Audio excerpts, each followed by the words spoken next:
It's been described as Japan's Chernobyl, and while the disaster at Fukushima was certainly different, they both have a lot more similarities than you might think. The story of unsung elderly heroes risking their lives for their younger countrymen, neglect that many argue crosses the line into criminality, and an eerie silence from those in charge.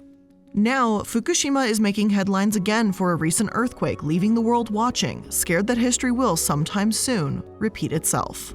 Hello and welcome to the Corporate Casket. I'm the iilluminaughtii, and today we're going to be talking about Fukushima. Now, not the town itself, by the way, we're going to be talking about the incidents that occurred around Fukushima. Not only have there been concerns about the stability of the area since the recent quake, but the lasting effects of the 2011 disaster are still felt. South Korea still has a ban in place on the fish there, and the UN is currently reviewing the possibility of dumping nuclear wastewater into the ocean. So how did we even get here? Well, let's get into it.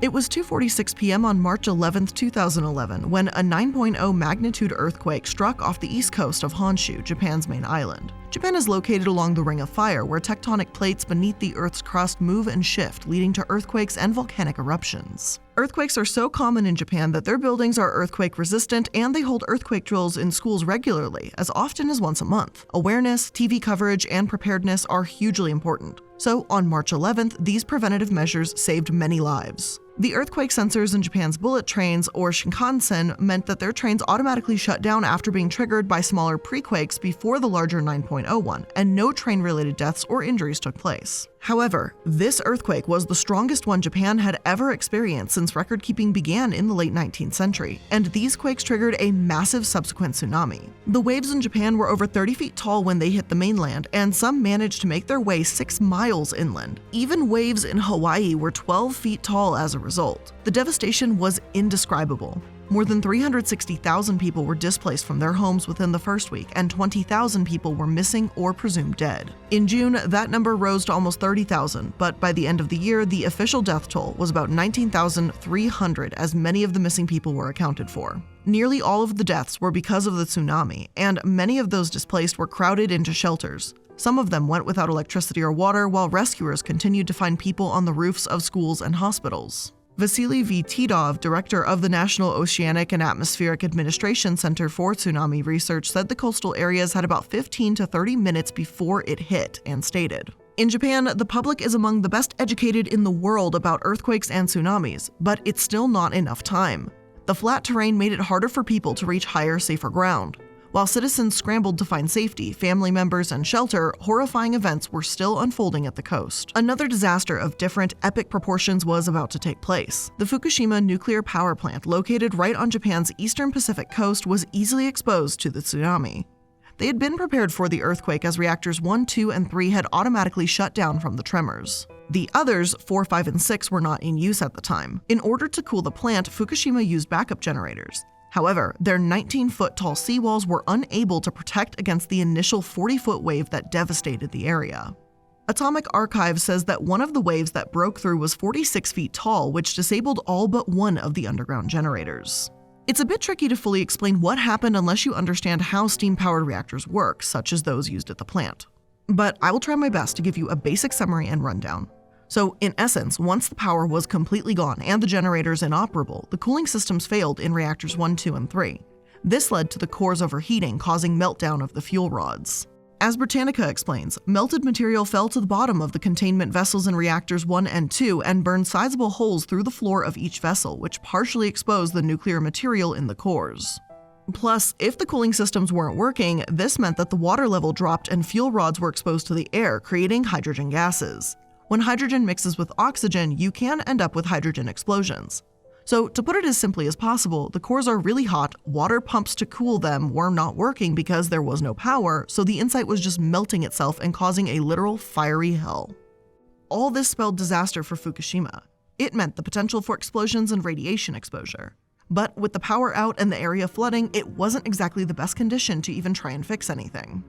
About 4 hours after the earthquake took place, a crew went to the 4th floor of the Unit 1 building. Their off-the-scale radiation levels signaled that at this point, the core of Unit 1 was exposed and fuel rods were ruptured. About an hour later, a nuclear emergency was declared, and soon after, the government issued evacuation orders for anyone living in about 2 miles of the power plant.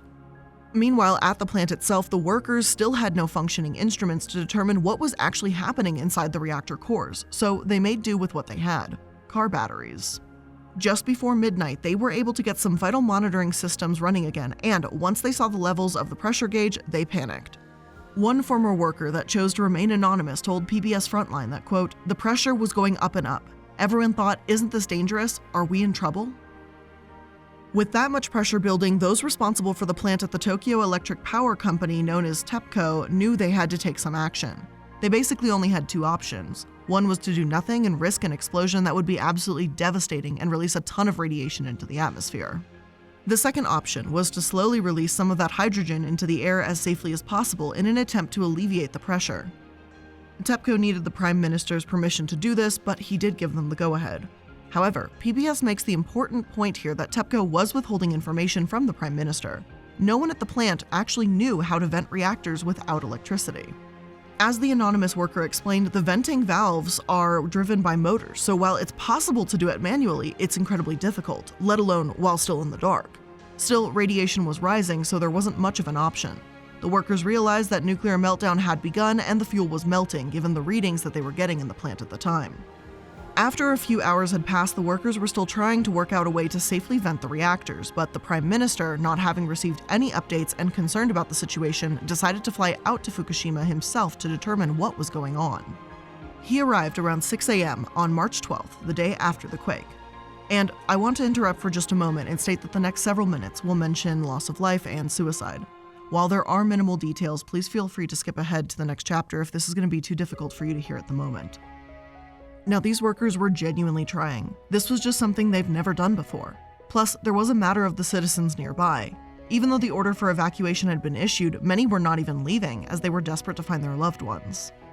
At about 10 a.m., they were finally able to vent some steam from Unit 1, and an hour later, they did the same for Unit 2. Unfortunately, it was not enough to prevent a hydrogen explosion. At 3:36 p.m. local time, the roof was completely blown off Unit 1.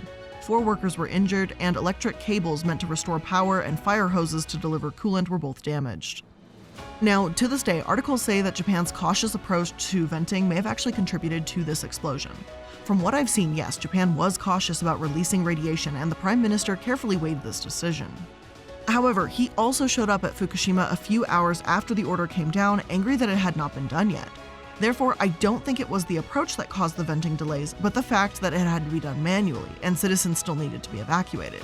Now, that's of course just my opinion based on the sources I've reviewed through and what the Prime Minister himself said in the documentary.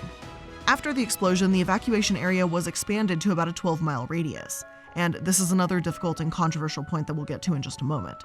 TEPCO began injecting seawater into Unit 1 as a substitute coolant that evening, but unlike fresh water, it irreparably corroded pumps and pipelines. History.com called it the death knell to Reactor 1, while at about this time, the Nuclear and Industrial Safety Agency also began detecting harmful radiation levels of cesium-137 and iodine-131 near the plant. And both of these are produced by nuclear fission.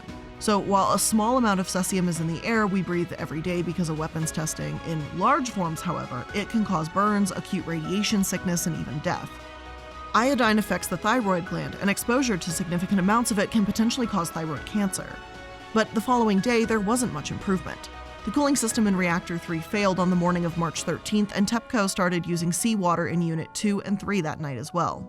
A team of soldiers were ordered to the site to try and inject water into Reactor 3 and prevent an explosion. The team had suits to protect against radioactive materials, though not gamma rays, but they were unfortunately too late. At 11:01 a.m. on March 14th, there was yet another hydrogen explosion at Unit 3, and 11 workers were injured. All the while, the crisis seemed to be played down by the government, such as the chief cabinet secretary, who said that they saw no damage to the contaminant vessels at Fukushima. The public knew of the explosions, they wanted answers, but the government seemed to have none. Yet, the severity of the disaster was raised on the International Nuclear and Radiological Event Scale. It was about 507 out at the time. But things only got worse. It was thought that another explosion took place, this time in Reactor 2, though thankfully that was not the case. A fire did break out at Unit 4 though, and radiation levels at the plant were fluctuating drastically. Some levels were so high that if someone were exposed to them for only an hour, radiation sickness would set in. A few hours at those levels meant death. PBS Frontline shows footage of the control room, and as one worker says, the workers were saying we were finished. They were saying it quietly, but they were saying it. About a week after the disaster began, the Prime Minister also ordered helicopters to dump water on the fuel pools from the air, but this wasn't particularly effective either. Even though the first load of water did meet its target, it was too windy to aim properly. Ultimately, the radiation levels did not change because of this. Parts of the plant were shut down, without power, and multiple explosions had already taken place. Workers desperately wanted to get out, and so TEPCO planned to withdraw. The Prime Minister said he believed withdrawal was out of the question, and that would leave the reactors abandoned and surely cause meltdowns worse than even Chernobyl. In the 2012 PBS documentary, the Prime Minister claims, "I said this is a very tough decision, but you cannot abandon the plant. The fate of Japan hangs in the balance. All those over 60 should be prepared to lead the way in a dangerous place. Otherwise, we are handing Japan over to an invisible enemy. This would affect not just Japan, but the whole world." TEPCO seniors say they never planned a full withdrawal, but they just wanted to evacuate some of the workers most at risk. Soon after, only a skeleton crew, known as the Fukushima 50, were left. Many of these older workers that agreed to protect the younger crew have remained anonymous as they fear retaliation or backlash. And you might be wondering, why would they receive backlash in the first place? But rest assured, we will get to that in a moment too. Without a doubt, though, these workers that agreed to stay are the heroes of this disaster, in the same way that Chernobyl divers and firefighters were heroes. One of them, who, I will try my best to pronounce his name, Atsufumi Yoshizawa, has stepped forward and spoken out about his experience. He was 54 at the time of the incident and says that at no point was anyone forced to stay, yet he never thought about leaving. "I had to stay and get a grip on the situation. I wasn't thinking about my family, only about the other workers and how worried they must have been about their own families. Those of us who remained knew that we would be there until the end. We knew that we were the only people capable of saving the plant. Our determination surpassed all other considerations," he stated. He added that he, as well as the other men, felt like members of the Takatai or kamikaze pilots of World War II. The first 2 weeks, the workers were given one 500 milliliter, or about 2 cups of water, and told they had to make it last for 2 days. Even so, they didn't panic. The Fukushima 50 remained in protective clothing for long shifts for weeks on end. They ate biscuits and dried food, slept on the floor, and given the after effects of the tsunami, couldn't be delivered emergency or vital supplies either. Fukushima unfortunately could not catch a break either. If you know anything about earthquakes, you'll know that one earthquake can often be followed by more, or aftershocks. Exactly 1 month after the first one on April 11th, another earthquake with a magnitude 7.0 rocked eastern Japan, once more leading to a power outage. Once again, this meant cooling water couldn't reach the reactors, and the very next day, the International Atomic Energy Agency rated the Fukushima crisis as a 7, the highest or worst possible rating ever. The Fukushima 50 remained there until December, about 9 months before the reactors were declared stable.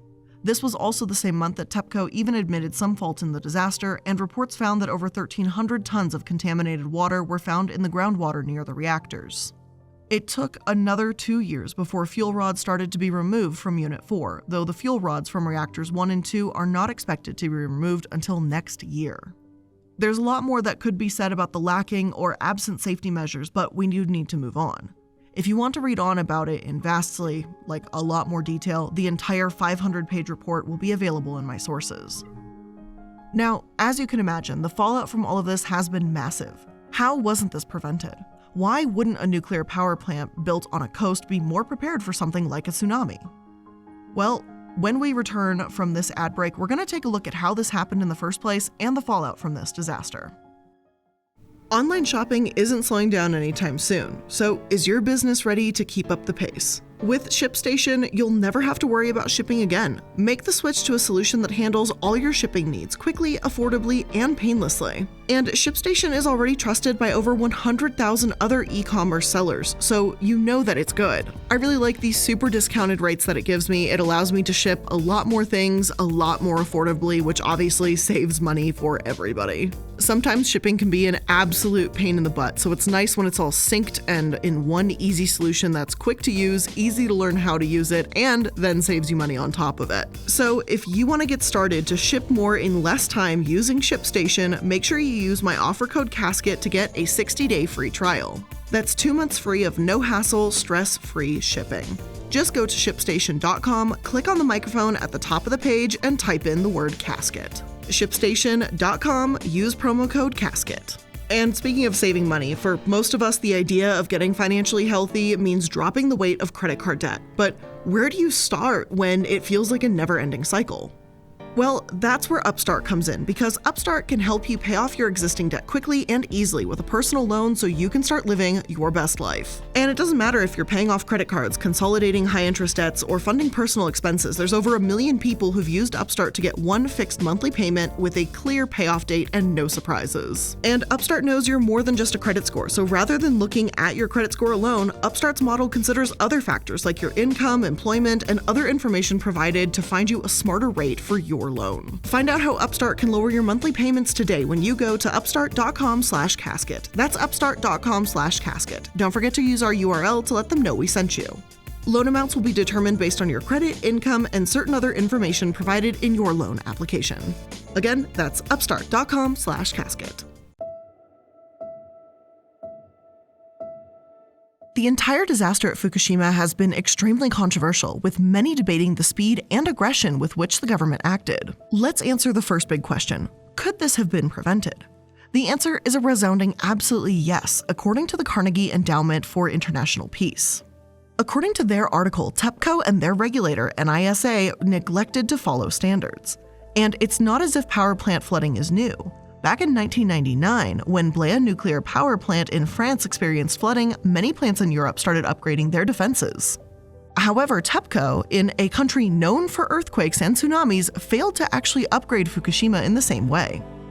TEPCO did upgrade their tsunami walls from 3.1 to 5.7 meters, about 10 feet to 19 feet voluntarily in 2002, but it just wasn't enough. Not only did TEPCO seemingly fail to account for run-ups when tsunami waves are pushed into the shore above the sea level, but an official methodology for tsunami safety was explicitly mentioned for the first time in 2006, 5 years before the incident. Then again, in 2008, TEPCO made trial calculations of maximum wave heights and learned that their recent calculations were significantly higher than those in previous years, with a 10.2-meter discrepancy. They were actually able to make these calculations using the Jogan tsunami of 869 AD, which took place in eastern Japan. Still, TEPCO didn't act because, according to them, there was no record of magnitude 8 level earthquakes off the coast of Fukushima. Government agencies did not consider a large tsunami source to be present, and the source of the Jogan tsunami was never determined. Now, these warnings kept coming too. Once more in 2009, they were told by a government committee of scientists that the defenses at Fukushima were inadequate, but as the PBS documentary explains, TEPCO was supposedly still reviewing the material when the very incident occurred. Now, I understand that building a new seawall will take some time, but to be still reviewing just the warning material after 2 years, especially when we're talking about a nuclear power plant, it just seems really ridiculous, let alone all the previous warnings they had before. Additionally, it's so frustrating that this government committee refused or didn't want to take action. It's unsettling, I think is the best way to put it. If a company can't or won't comply with basic safety regulations regardless of industry, then they need to be heavily fined and threatened with shutdowns. Now granted, I don't know exactly what was said in the meetings, but still just saying, oh, you should have probably made that seawall higher just doesn't seem like that's enough. Now, as negligent as that all might sound, Japan's regulators themselves seem wildly unprepared for tsunami risk too. Their basic guidelines, known as the Regulatory Guide for Reviewing Safety Design of Light Water Nuclear Power Reactor Facilities, didn't even mention tsunami safety when this incident occurred. According to the CEIP, the issue of tsunamis is captured only by a catch-all clause about ensuring safety in the event of other postulated natural phenomena than an earthquake. Unfortunately, many disaster preventative measures are taken after disasters strike, after we learn from our mistakes. Chubu Electric Company in Japan started taking tsunami protective measures a month after the incident, and research has shown that other power stations have learned from Fukushima's mistakes. While some plants, like the Onagawa plant, are said to have a good design for earthquake and tsunami hazards, it took for this incident to show Japan that they needed to set a precedent for tsunamis in general. Of course, the lack of preventative measures were far from the only things criticized here. For example, the evacuation. On one hand, perhaps the evacuation radius should have been larger to be extra precautious about radiation exposure. After all, Americans were advised to stay 50 miles away from Fukushima, not 12. But on the other hand, the Financial Times has questioned if the evacuation actually raised the death toll because of the ensuing chaos. Their article stated that 2,202 deaths occurred from evacuation stress, interruption to medical care, and suicide. Yet, as of this article's publication in 2018, there have been no cancer deaths linked to radiation. Philip Thomas, a professor of risk management at the University of Bristol and leader of a research project on nuclear accidents, even went so far as to claim the following. With hindsight, we can say the evacuation was a mistake. We would have recommended that nobody was evacuated. But on the other hand, and yes, if you're counting, that's 3 hands today, in 2022, approximately 300 people have been diagnosed with or suspected of having thyroid cancer, with 266 of them found as part of the Fukushima prefectural panel survey of some 380,000 residents. But what does that mean? Let's break it down. The natural occurrence rate without radiation playing a factor is 1 to 2 people per 1 million. But for those around Fukushima, the rate is around 77 per 100,000. And my math might be off here, but if we're going to calculate that and make it so it's per million, so we look at that 1 to 2 people per million for the natural occurrence, that would be 7,700 people per million in the Fukushima area. Other experts have called for an end to the blanket surgery and say that there's an overdiagnosis in many of these cases, while lawyers have argued that their client's cancer hasn't been overdiagnosed and TEPCO needs to be held accountable. So in case you can't tell, the situation is complicated, with different sides being presented more and more as the long-term consequences begin to develop. All in all, this feels like a lose-lose situation. Had the area not been evacuated, more people would actually be alive, but perhaps many more would have cancer. But one thing has been agreed upon, generally speaking: the lack of transparency and preventative action.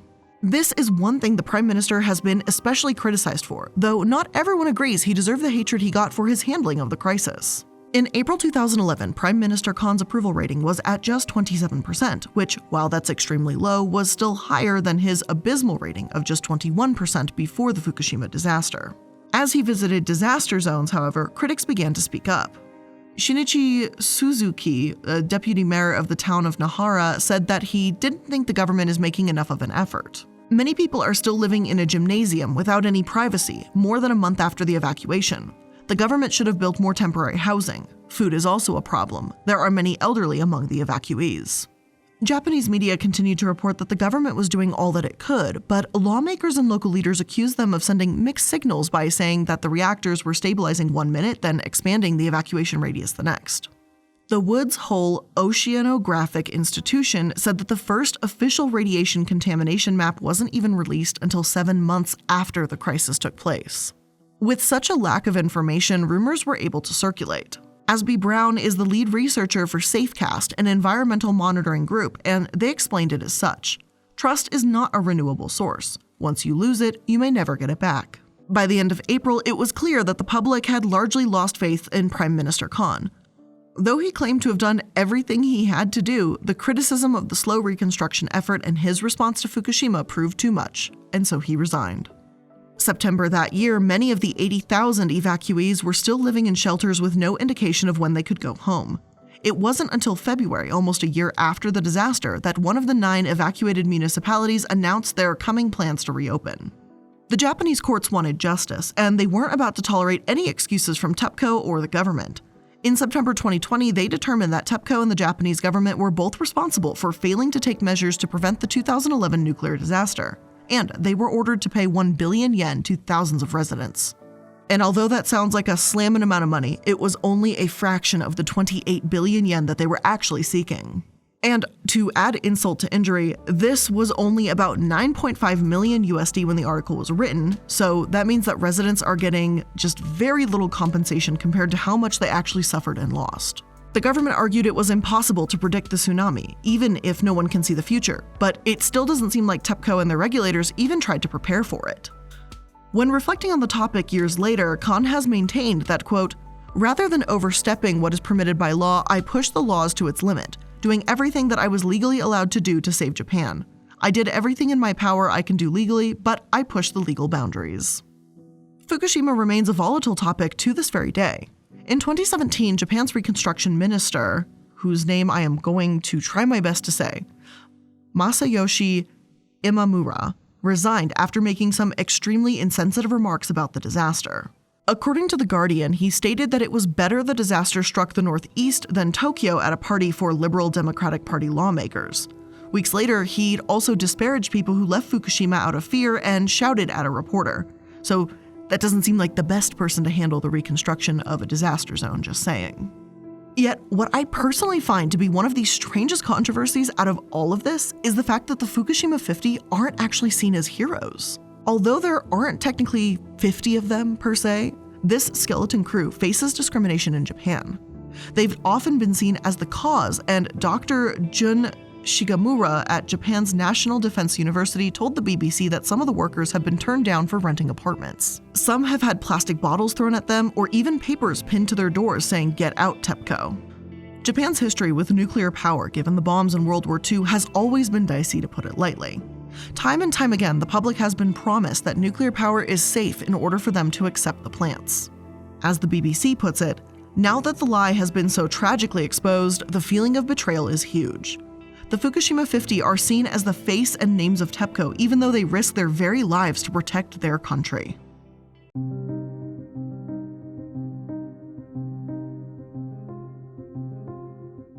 But why does this matter all today? Why are we even talking about Fukushima right now? Well, there's actually a few reasons. For one, a UN nuclear task force has launched a review about Japan's plan to dump contaminated water into the ocean.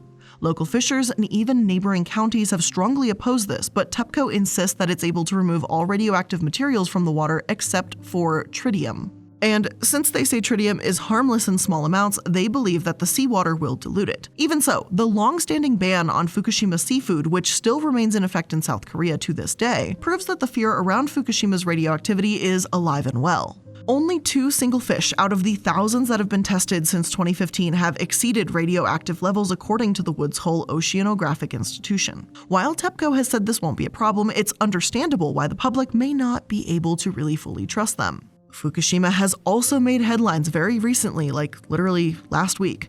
On Wednesday, March 16th at 11:36 p.m., a 7.4 magnitude earthquake hit the Fukushima region of Japan. 4 people have died as a result, and about 200 were injured. Though I do want to note that at the time that we wrote this, it was just a few days after the report was released, so this number might change upon publication. Thankfully, only small tsunami waves of about 8 inches have been reported, though waves of about 3 feet were anticipated at the time. The quake and tsunami warnings have reminded many in the region of the devastation that took place a few years ago. With a 7.4 magnitude earthquake, this quake could have done a lot more damage. Back in 1995, a similar quake to this one, Kobe, killed over 6,000 people. The New York Times reports that the only real difference between Kobe and the recent quake is the depth beneath the sea. As for Fukushima, a fire alarm went off in the building of Reactor 5 despite there being no fire, and 2 water pumps briefly stopped. The Japan Times also reported no abnormalities at the plant, although the community was still shaken. After all, this quake occurred less than a week after the 11th anniversary of the disaster, so it was still fresh in people's minds too. Right now, Japan, especially Fukushima, seems quite on edge, just waiting for the next disaster to strike. One can only hope that this time, those involved will be better prepared. But with all of that being said, that's where I'm going to end today's episode of The Corporate Casket. I hope you learned something new today, and if you did, make sure that you're liking, following, and subscribing to stay up to date on all the latest episodes. And if you did enjoy this episode, learn something new from it, whatever the case might be, are curious about more, I've also done episodes on Chernobyl, the Bhopal gas tragedy, and 3 Mile Island, so feel free to check those out as well. And finally, of course, I also want to thank all of my lovely patrons over at patreon.com/iilluminaughtii. Thank you so much for supporting the show. You guys are all fantastic. I love chatting with every single one of you, and I look forward to many more movie nights. Let me know, for those of you listening right now, what movie are we going to be watching next? As for everyone else, thank you so much for tuning into today's episode. I appreciate you spending some of your time here with me today, and I'll see you in the next one. Bye.